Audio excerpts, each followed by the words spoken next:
Kita berjumpa lagi dalam pembahasan sistem pengisian IC regulator.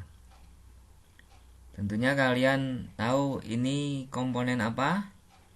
Ya benar, ini adalah IC regulator.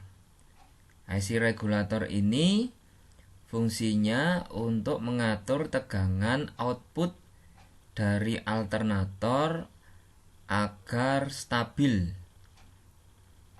Komponen-komponen dari IC regulator ini adalah terminal L, terminal IG, terminal B, terminal F, terminal P, dan terminal E. Kita lanjutkan sistem pengisian IC regulator pada saat mesin kecepatan rendah. Maka bagaimana cara kerjanya? Ini adalah komponen alternator, yaitu ada stator, ada rotor. Kemudian ini ada terminalnya B, F, dan E. Ini adalah komponen IC regulator. Ada transistor NPN1, transistor NPN2, ada resistor, ada dioda Zener.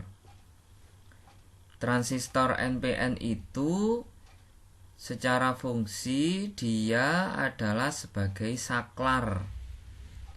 Kemudian cara kerjanya dia akan bekerja ketika ada tegangan yang masuk lebih besar daripada 0,7 volt.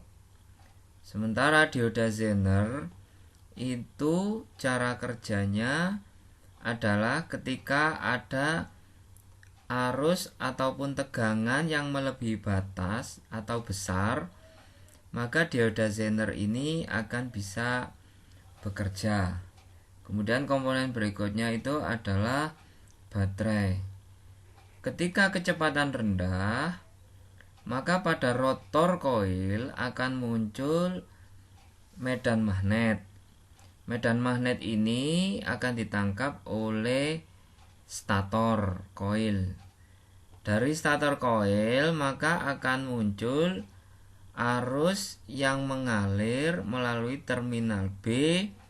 Yang pertama adalah mengalir ke baterai yang dia itu akan mengisi baterai.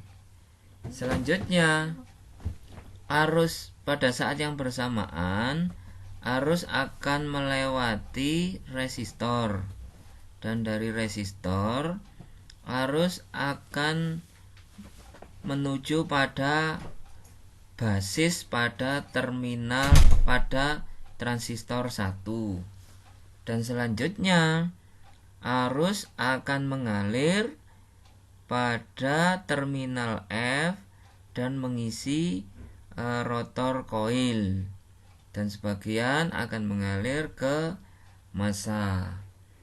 Pada saat kecepatan rendah ini, maka yang terjadi adalah pengisian pada baterai. Yang kedua adalah mensuplai arus pada rotor koil.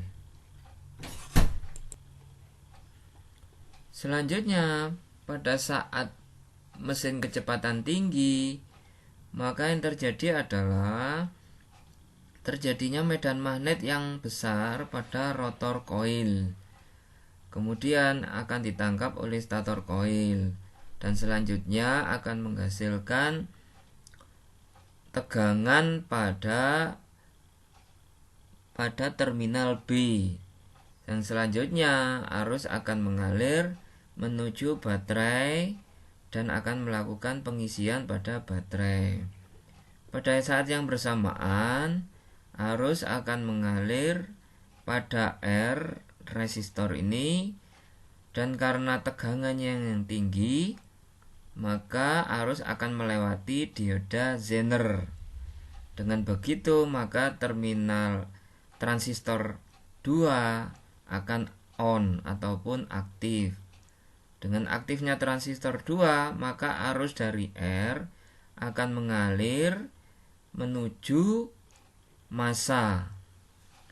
Maka pada kecepatan tinggi ini tidak ada pengisian pada rotor koil karena transistor 1 posisinya itu adalah off ataupun mati.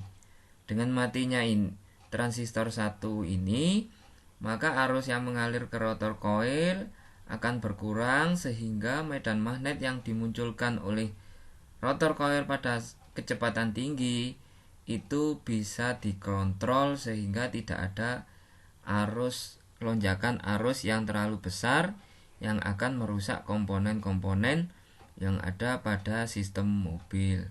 Demikianlah penjelasan sistem pengisian menggunakan IC regulator pada saat kecepatan rendah dan kecepatan tinggi. Jangan lupa like, subscribe, and share.